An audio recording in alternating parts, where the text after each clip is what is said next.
네, 안녕하십니까. 오늘 말씀은 그 갈라디아서 4장 1절에서 12절 말씀을 읽겠습니다. 때가 참에 하나님이 그 아들을 보내사 여자에게 나게 하시고 율법 아래 나게 하신 것은, 갈라디아서 4장 말씀은 계속해서 율법의 종인가 하나님의 자녀인가 말씀의 두 번째 말씀을 이어서 하고 있습니다. 복음을 받아들여 하나님 안에서 하나님의 아들이 되고 자유인으로서 뒤돌아보지 않고 주님을 쫓아 성숙한 기독교인이 되어야 함을 말씀하고 있습니다. 1. 내가 또 말하는 유업을 이을 자가 모든 것이 주인이나 어렸을 동안에는 종과 다름없어서 그 아버지가 정한 때까지 후견인과 청지기 아래에 있나니. 사도 바울은 이제 3장 뒷부분의 내용을 조금 더 부연해서 다시 설명을 하는 것이 지금부터의 내용이라는 것입니다. 3장 뒷부분에서 율법은 죄를 깨닫게 할 뿐이요, 율법으로는 완벽하게 의에 이를 사람이 없기 때문에 율법은 결코 생명을 살릴 수가 없다는 것입니다. 그러나 아브라함의 약속의 씨 그리스도 예수로 말미암아 생명의 복음을 받게 되었다는 것입니다. 이 약속은 하나님께서 직접 말씀하시고 일방적으로 하신 약속이기 때문에 결코 하나님은 시건치 아니하시고 한번 하신 약속은 반드시 이루시는 분이십니다. 그러면서 사도 바울은 이방인이 주류를 이루고 있는 이 갈라디아 교인들에게 그들에게 익숙한 로마법의 일로를 들어서 유업에 관해서 설명을 합니다. 유업은 아버지의 재산이나 권한을 자식에게 계승한 것을 말하지 않습니까?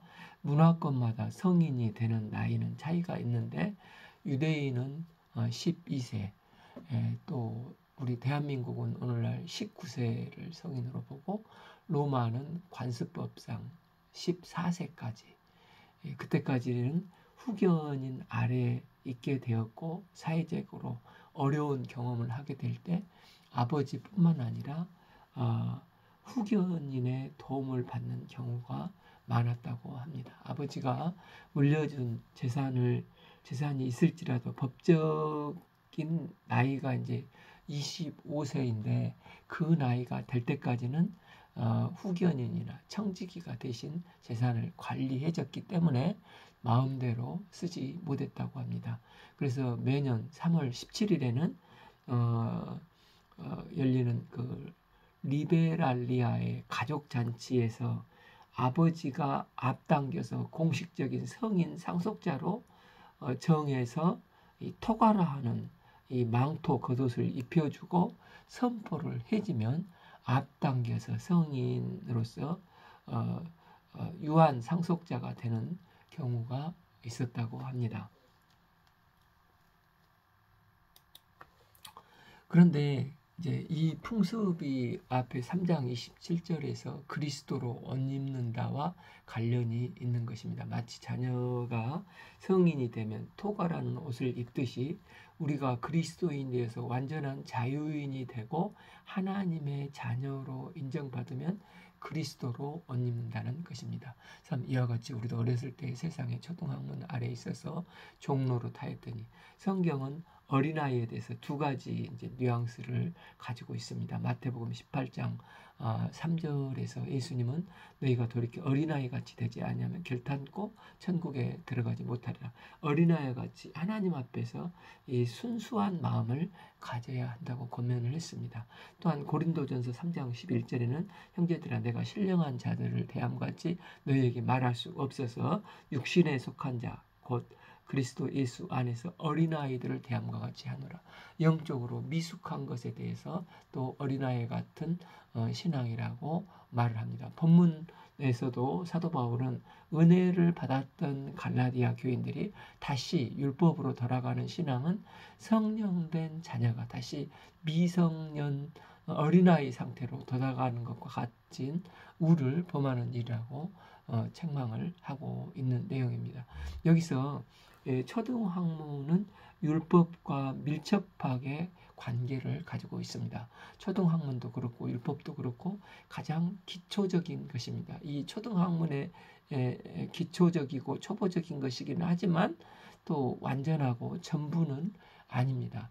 오늘날 성숙한 성인이 되려면 초등학문만 배우면 안 되고 그 이상 고등학문 또 대학을 또 계속해서 배워야 하는 것입니다. 초등학문은 단지 산수, 구구단이라 뭐 플러스 마이너스 빼기 또 나누기 곱하기 정도 또 기억 니은 디귿 정도를 배우는 것입니다. 이제 이것 앞으로 이제 로그도 배워야 되고 함수도 배워야 되고 미적분도 배워 나가 앞으로 배워야 될 게 너무 많은 것입니다. 이처럼 율법도 보통 이것은 해라 이것은 하지 말라 초등학문적으로 전혀 분별할 능력이 안 될 때 초등학문의 지도와 지혜를 받아야 한다는 것입니다. 성경에서 아브라함 때부터 주님 오실 때까지 많은 받은 교육은 일종의 율법 교육이라 할 수 있습니다. 물론 아브라함 때는 모세의 율법이 없었지만 이 율법을 광의적으로 해석하면 하나님의 명령이라 할 수 있습니다. 거슬러 올라가면 하나님은 아담과 하와에게 선악과를 따먹지 말라 일종의 율법의 말씀을 주셨습니다. 그런데 이 말씀 앞에 아담과 하와가 불순종하고 범죄하였습니다. 이후로 가인이 범죄했고 그 후손들은 점점 더 심하게 범죄하며 엉망이 되어갔습니다. 심지어 하나님의 사람들인 셋의 후예들도 사람의 아들, 딸과 아름다움을 보고 타락했고 결국 노아의 심판을 받게 됐습니다. 그런데 홍수 이후에 또 바벨탑을 쌓고 교환이 하늘 끝까지 닿으려고 했습니다. 그래서 하나님은 이제는 새로운 믿음의 생명 역사를 이어가고자 아브라함을 부르시고 그 한 사람을 세워서 아브라함에게 약속의 씨를 약속하시고 내 씨로 말미암아 천하 만민이 복을 받게 될 것이다 약속하셨습니다. 그러나 믿음의 조상도 보면 사실은 약속을 붙잡지 못하고 좀 인간적인 생각에서 헤맬 때가 있었습니다. 또 이삭도 노년에 잘못된 판단을 할 뻔했고 야곱도 얼마나 그 얍삽하게 행동을 했습니까? 그 후 400년 노예 생활의 삶도 어떻게 보면 참으로 한심했습니다. 하나님께서 모세의 율법을 시내산에 주실 때 이스라엘 백성과 언약을 하셨지만 열심히 지키겠다고 아멘 했지만은 불과 며칠 만에 손바닥 뒤집듯 불순종하여 못 지켰습니다. 그래서 결국은 그들은 율법에 불순종해서 북이스라엘과 남유대가 아수르 바벨론에게 멸망당하고 포로로 잡혀가는 심판을 받게 되었습니다. 결국 거룩한 백성이 되어야 하는데 이스라엘이 율법을 지키지 못함으로 한심 없는 상태로 전락하게 된 것입니다. 그래서 아담 범죄 후 주님 오실 때까지 하나님은 여러 율법을 주시고 인간은 매번 불순종했습니다. 이를 통해서 인간이 얼마나 하나님 앞에 불순종한 인간인가. 인간의 능력으로는 죄성을 가진 인간의 능력으로 결코 의로워질 수 없고 인간이 얼마나 율법 앞에 무능한 존재인가, 악한 존재인가를 절실하게 깨닫게 되었습니다. 이로 능력으로는 절대 안 되니 믿음의 주요 온전케 하신 메시아를 바라봐야 되겠구나 하는 필요성을 깊게 절감하게 된 것입니다. 이래서 약속하신 여자의 후손 아브라함의 씨 예수 그리스도의 오시기까지는 하나님의 백성들이 어릴 때 율법을 통해 초등 교육을 시키신 것입니다. 4. 때가 참에 하나님이 그 아들을 보내사 여자에게 나게 하시고 율법 아래 나게 하신 것은 이 말씀은 이제 때가 참에 말씀은 2절 아버지의 정한 때와 연결이 됩니다. 여기서 이제 때가 참에는 헬라어로 크로노스로 하나님께서 정한 때를 말합니다. 때가 참회를 이제 세 가지로 볼 수 있는데, 첫째는 하나님이 정하신 때는 죄의 상태가 얼마나 비참한 것인지, 인간의 능력으로는 벗어날 수 없다는 인간의 무능을 철저히 깨닫는 시간이 필요하다는 것입니다. 이 기간 동안에 하나님께서 율법을 통해서 또 역사라는 시간적 경험을 통해서 이스라엘 백성들을 철저히 절망하며 깨닫게 하시고 교육을 받게 되는 크로노스 시간입니다. 그런데 이 경험과 교육의 때가 지금 무르익었다. 그게 때가 참회라는 것입니다. 둘째, 때가 참회가 암시하는 것은 율법이라고 하는 초등학문에 있는 인간은 영원히 율법 아래에 있는 게 아니고 율법의 시간은 하나님의 정하신 때까지 제한이 되어 있다는 것입니다. 그 때가 차면 율법이 해야 할 일이 끝나고 하나님의 새로운 은혜의 역사, 생명의 역사가 시작되는 때라는 것입니다. 마치 어린아이가 교육을 받으면 뭐 5년, 10년 받을지는 몰라도 50년, 100년 이게 받지 않고 그 로마법에 의하면 25살이 되면은 완전히 성인으로 이제 유산을 이어받지 않습니까? 그래서 지금부터 너는 성인이야. 네가 인생을 스스로 결정하고 판단해서 살아가야 해. 하듯이 율법의 암담한 시대가 끝났다는 것으로 그 율법은 한시적으로 때가 찰 때까지만 필요하다는 것입니다. 또 세 번째, 때가 차면은 예수님께서 오셔서 복음이 완성되면 복음이 퍼져나갈 수 있는 모든 여건이 조성되고 무르익었다는 것입니다. 이 크로노스라는 역사 속에서 이제 아브라함부터 예수님 오시기까지 2000년 동안 주어진 율법하에서 이스라엘 백성들은 철저히 절망하면서 우리를 정말 구속할 메시아를 갈망하고 절감하게 됐습니다. 또한 이때는 히브리어 아람어로 기록된 성경이 당시 세계 공용어인 헬라어로 70인역으로 번역이 되어 준비가 된 기간입니다. 이 알렉산더 대왕을 통해서 찬란한 유럽 문화권이 통일이 되고 복음을 전파하기 위해서 언어가 헬라어로 다 통일이 되었습니다. 또한 헬라 뒤에 들어선 로마를 통해서 복음이 세계로 쭉쭉 뻗어나갈 수 있는 가피아 가도와 같은 도로가 완성이 돼서 모든 길은 로마로 통하게 되었습니다. 이런 여러 가지 여건이 최고조로 영육간에 무르익고 있는데 이게 꽉 찼습니다. 이 때가 찼을 때 하나님께서는 누구를 보내셨습니까? 4절 B, 그 아들을 보내사 여자에게 나게 하셨습니다. 하나님께서 일찍 보내실 수도 있었지만 복음이 가장 효과적으로 증거될 수 있는 그 시간에 그 아들을 보내사 여자에게 나게 하셨습니다. 왜 여자에게 나게 하셨습니까? 사랑과 공의의 하나님은 창세기 3장 15절 범죄한 아담에게 범죄한 인간을 어떻게 회복시키실 것인가 인류 구속의 계획인 원시 복음을 계시하셨습니다. 단수인 여자의 후손이 뱀의 머리를 상하게 할 것을 약속하심으로 죄와 사망 권세에 시달리는 인간을 시달리게 한 인간을 사탄의 머리에 뱀의 머리를 박살내 인간을 구속하실 것을 약속하셨고 마침내 때가 참에 아들을 보내사 여자에게 나게 하사 창세기 3장 15절 약속을 성취하셨다는 것입니다.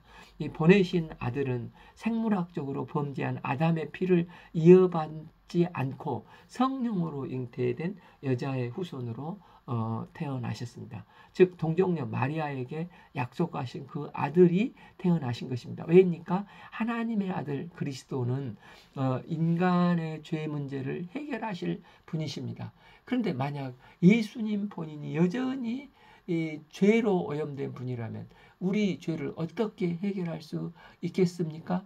그러니 창조주 성자 예수님은 인간의 모습으로 오시지만 죄가 없어야 하고 다만 피조물인 여자의 몸만 빌려서 죄 없는 완전한 인간으로 피조물로 오셔야 하기 때문에 반드시 여자의 몸을 빌려서 이 땅에 오신 것입니다. 사람이어야 하는 이유는 자유의지를 인간에게 주셨는데 아담이 범죄했기 때문에 반드시 사람이 죄의 문제를 해결해야 합니다. 그 죄의 싹은 사망입니다. 구약에서 짐승의 생명을 드린 제물은 불완전하고 일시적이고 이례적이었습니다. 그런데 인간의 죄 문제를 해결하고 하나님과 바른 관계를 해결하면 반드시 첫째는 죄가 없어야 하고, 둘째는 인간이어야 하고, 셋째는 죄의 싹은 사망이기 때문에 죄 지은 범죄한 인간을 대신하여서 대속의 피를 흘려 죽어 싹을 지불하셔야 했습니다. 이러할 때 이 중보자를 통해서 거룩하신 하나님과 다시 바른 관계를 회복할 수 있는 길이 열리는 것입니다. 그래서 여자로 나셨으나 죄 없으신 인간으로 오신 예수님께서 온 인류의 죄를 대신해서 십자가에 죽으시고 그 죄를 성령하시고 부활하사 부활의 첫 열매가 되셨습니다. 누구든지 이 예수님을 믿기만 하면 그 속죄의 피로 말미암아 의롭다 칭해 주시고 구속함을 받아 새 생명을 얻어 하나님과 바른 관계가 회복되게 되는 것입니다. 십자가에서 죽으시고 부활하신 예수 그리스도께서 이렇게 새롭고 생명의 산길을 열어주셨습니다. 그래서 예수님께서 여자에게서 나게 되신 것입니다. 율법 아래에서 나게 하신 것입니다. 또 예수님은 여자에게서 나실 뿐만 아니라 율법 아래에서 나셨습니다.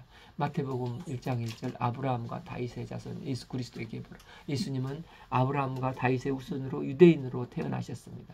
이 유대인들은 나면서부터 율법을 받은 백성으로 율법을 지키면서 살아가야 했습니다. 그런데 그 누구도 이 율법을 100% 지키는 사람이 없었습니다. 그러니 이 이스라엘의 죄 문제를 온전히 해결하기 위해서 예수님도 율법의 지배를 받는 유대인으로 태어나셔야만 했습니다. 그런데 예수님은 율법의 지배를 받는 유대인으로 태어나셨지만 율법의 말씀을 100% 순종하셨습니다. 문자적으로 순종하실 뿐만 아니라 그 율법의 의미까지 다 하시고 하나님의 뜻에 맞게 유대인들을 대신해서 온전히 순종하셔서 율법을 다 성취하셨습니다. 요한복음 19장 30절 예수께서 신포도주를 받으신 후에 이르시되 다 이루셨다. 율법을 다 이루신 것입니다. 이로 유대인이 예수를 믿게 되면 예수 안에 있게 되고 예수 안에 있는 자들을 의롭게 할 수 있는 조건을 예수님께서 다 충족하셨습니다. 왜입니까? 예수님께서 율법을 100% 다 이루셨기 때문입니다. 이로 누구든지 유대인이든 헬라이든 예수님을 믿기만 하면 의에 이룰 수가 있고 우리의 것으로 삼을 수 있게 된 것입니다. 율법 아래에 있는 자들은 성량하시고 우리로 아들의 명분을 얻게 하려 하심이라. 이렇게 율법 아래에 있는 자들을 성량하시기 위해서 예수님께서 율법 아래에서 태어나셔야 했습니다. 태어나실 뿐만 아니라 유대인들을 대신해서 율법을 100% 완성했습니다. 여기서 우리로 아들의 명분을 얻게 하려 하심이라. 그리고 예수 믿는 자에게 그 예수님께서 이루실 일을 전가하신다는 것입니다. 즉 예수님께서 하나님의 아들이신데 예수 믿는 자도 아들의 명분을 얻게 된다는 것입니다. 우리는 하나님의 축복의 약속을 그대로 믿고 따르는 자들의 성도들입니다. 예수님은 하나님의 아들인 동시에 완전하신 인간이심을 고백합니다. 예수님은 순전히 나의 죄 때문에 십자가에 매대신 저주를 받으시고 성량하셨음을 고백합니다. 이 사실을 그대로 믿고 고백할 때 따르는 자들은 즉 우리로 하나님의 아들의 명분을 그대로 주신다는 것입니다. 얼마나 이 감격스러운 은혜입니까? 하나님은 범죄한 인간에게 너희가 알아서 천국의 계단 계단까지 찾아와 올라와라 하지 아니하시고 창조주께서 눈높이를 맞추시고 범죄한 피조물인 우리의 밑바닥까지 인카네이션 내려오셔서 우리를 위해서 그 생명을 희생함으로 우리를 죄와 사망의 저주 아래서 속량해 주신 은혜를 부어 주신 것입니다. 그렇게 해서 주신 것이 무엇입니까? 우리로 아들의 명분을 얻게 하려 하셨습니다.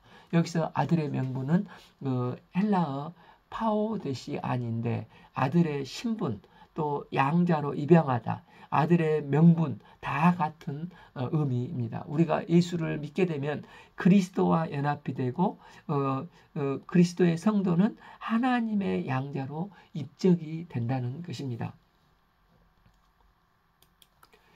로마서 8장 15절에도 너희는 다시 무서워하는 종의 영을 받지 아니하고 양자의 영을 받았으므로 우리가 아빠 아버지라 부르시다. 우리가 율법을 지킬 때 우리가 그것을 잘 지켜야 인정받고 조금 빗나가고 못 지키면 매맞을 것 같고 혼날 것 같은 생각을 하면서 아버지를 엄격하신 아버지, 무서운 아버지로 두려워하며 살았습니다.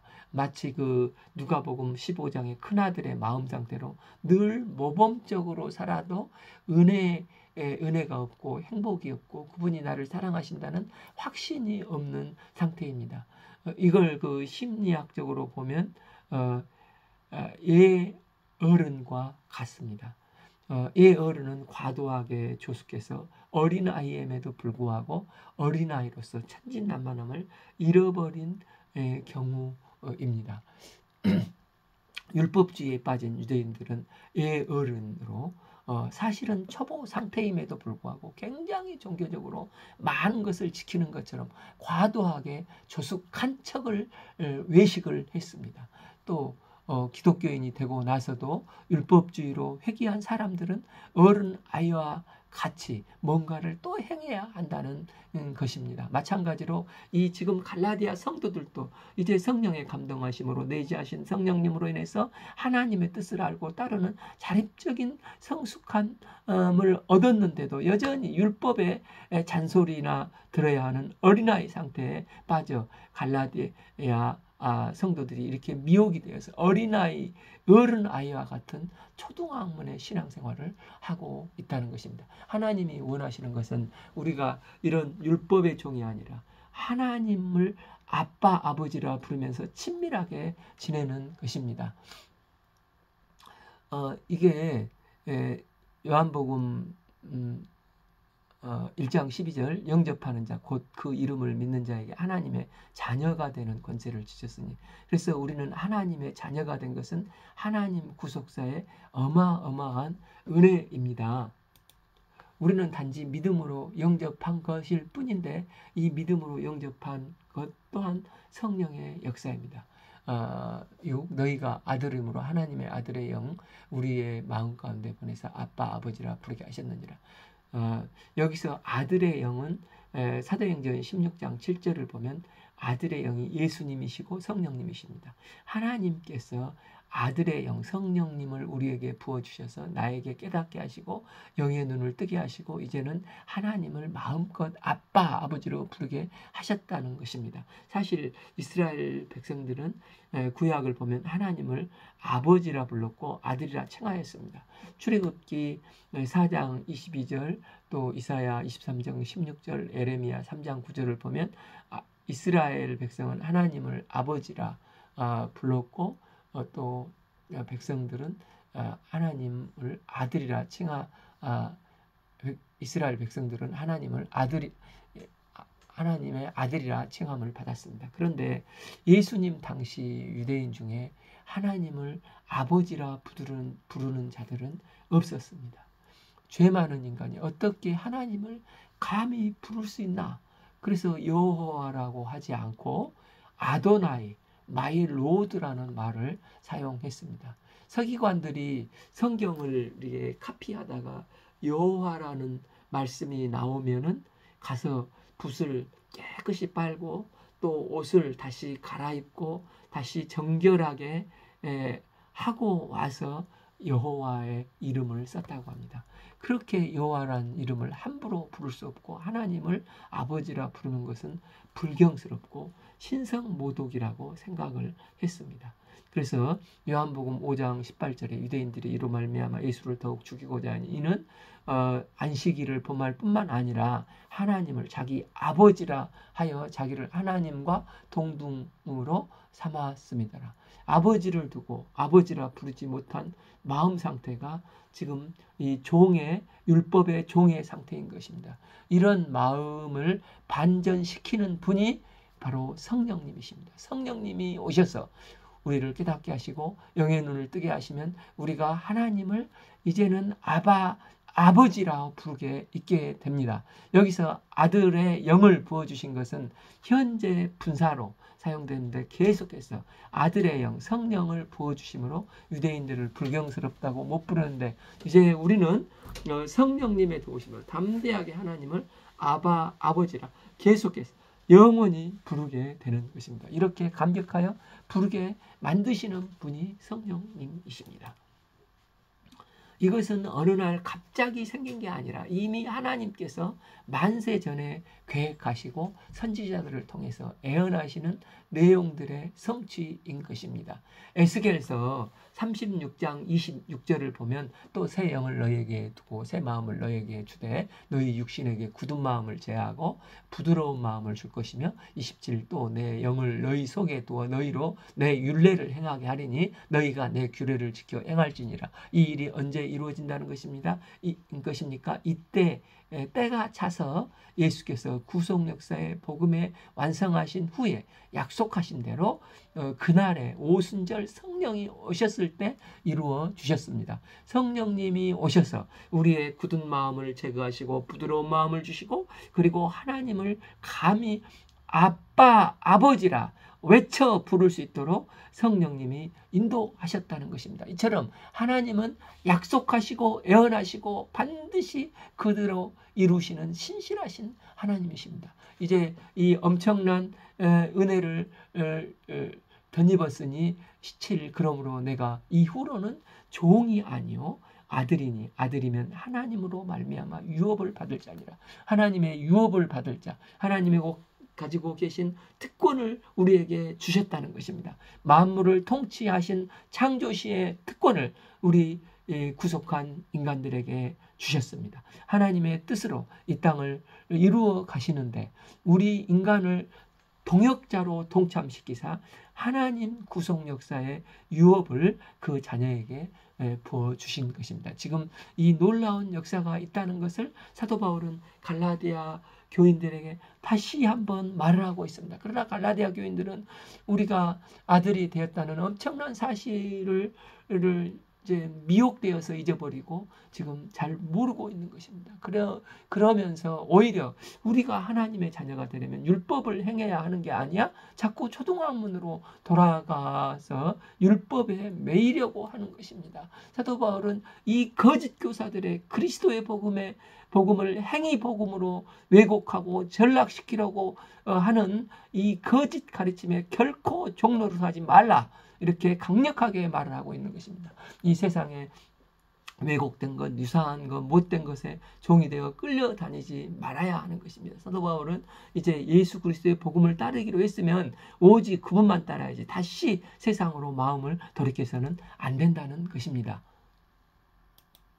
우리가 제사함의 은혜를 덧입었으면 다시 율법으로 돌아가면 안 되고 이제는 하나님의 유업을 받고 하나님의 자녀답게 대리인으로 하나님의 유업을 잇는 복된 삶을 이 땅에서 실현하면서 나아갈 수 있기를 기도합니다. 8. 그러나 너희가 그때는 하나님을 알지 못하여 본질상 하나님이 아닌 자들에게 종노릇하였더니 그 이제는 너희가 하나님을 알 뿐 아니라 더욱더 하나님이 아신 바 되었거늘 어찌하여 다시 악하고 천박한 초등학문으로 돌아가셔 다시 그들에게 종노릇하려 하느냐.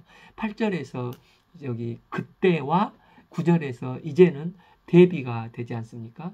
그 기준은 너희가 믿음이 없을 때, 그때는 하나님이 믿음을 선물로 주지 않았을 때는 본질상 하나님이 아닌 자들, 즉 우상에게 종노릇하며 허망하게 살았다는 것입니다. 그러나 하나님께서 이제는 믿음을 주셔서, 믿음을 선물로 주셔서 너희가 하나님을 경험적으로 알게 되고, 그뿐만 아니라 더욱더 하나님이 아신 바 되었다는 것입니다. 여기서 안다는 것은 단순히 지식적으로만 안다는 게 아니라 굉장히 경험적으로 만 하나님을 알아간다는, 마치 부부가 결혼해서 서로를 알아가듯이 알아간다는 것입니다. 하나님이 우리에게 믿음을 주시면 그 믿음을 통해서 하나님은 어떤 분이시고 얼마나 사랑과 은혜가 충만하신 분이시고, 또 내가 기도를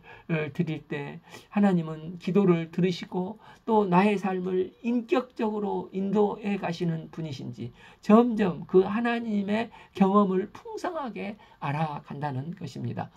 또한 하나님이 아신 바 된다는 것은 내가 하나님을 아는 게 아니라 하나님께서 나를 주권적으로 선택하셔서 은혜에 의해서 하나님의 구속 역사에 수동적으로 즉 하나님께서 개입하신다는 것입니다. 즉 하나님께서 나에게 하나님이 어떤 분이신지 나로 하여금 알게 해주셨기 때문에 하나님을 알게 된다는 것입니다. 그래서 사도 바울은 믿음 생활이라는 것은 단순히 구원으로 끝나는 게 아니고, 또한 좀 갈라디아 지금의 성도들처럼 다시 율법에 매여서 내가 또 죄지었네, 나는 죽일 놈이야 하면 항상 죄의식 속에서 약하고 천박한 초등학문으로 돌아가서 다시 종노릇하는 게 아니라고 말씀을 하고 있는 것입니다. 예수님은 여자의 후손으로 태어나셔서 십자가에 못 박혀 죽으심으로 내 죄값을 모두 담당하시고 지불하셨습니다. 그래서 내가 예수님을 믿음으로 말미암아 예수님께서 이루신 모든 의가 이제 나의 의가 된 것입니다. 그런데 예수님께서 죄값을 다 주셨는데도 여전히 죄의식에 시달리면 이게 얼마나 어리석은 일입니까? 때문에 바른 신앙은 구원받은 이후에 반드시 삶 속에서 경험적으로 하나님을 인격적으로 알아가고 체험되어지는 삶입니다. 이제 하나님이 하시고자 하는 풍성한 세계에 들어가서 주님의 능력과 은혜를 힘입어 그 일을 충성스럽게 감당하면서 살아가는 삶이 바른 신앙생활이라는 것입니다. 10. 너희가 날과 달과 절기와 해를 삼가 지키니 11. 내가 너희를 위하여 수고한 것이 어떨까 두려워하노라. 안식일을 열심히 지키고 절기를 지키고 희년 안식년을 지킨다고 해서 우리 죄 문제가 해결되는 것이 아니라는 것입니다. 이 모든 율법을 온전히 지킬 수 있는 사람은 이 땅에 예수님 외에 누구도 없습니다. 히브리서 10장 1절처럼 우리의 죄 문제는 그림자가 아닌 참 형상이신 예수 그리스도의 보혈로 많이 언제든지 온전케 될 수 있습니다. 그래서 바울은 예수 그리스도 안에서 이르기까지 전도자들이 수고하고 애를 썼는데 이것이 물거품이 되지 않도록 헛수고가 되지 않기를 바란다. 이제는 더 이상 뒤돌아보지 말라는 것입니다. 예수님께서도 누가복음 9장 62절에서 말씀하셨습니다. 예수께서 이르시되 손에 쟁기를 잡고 뒤돌아보는 자는 하나님 나라에 합당한 자가 아니니라 하셨습니다. 우리가 학교 다닐 때 자주 젊었을 때 불렀던 복음 성가 중에 No turning back, 주님 뜻대로 살기로 했네, 주님 뜻대로 살기로 했네, 뒤돌아서지 않겠네가 있지 않습니까? 롯의 처는 소돔에서 구출되었는데 뒤돌아보다가 소돔 기둥이 되어 멸망이 되었습니다. 우리가 옛것으로 절대 뒤돌아보지 않고 돌아가지 않고 오직 믿음의 죄요 온전케 하신 예수 그리스도를 바라보고 성령님의 도우심으로 하나님을 매일 아빠, 아버지 친밀하게 부르며 주님의 뜻을 따라 순종해가는 복된 삶을 살 수 있기를 기도합니다. 오늘 말씀은 갈라디아서 4장 1절에서 12절 말씀을 읽었습니다. 감사합니다.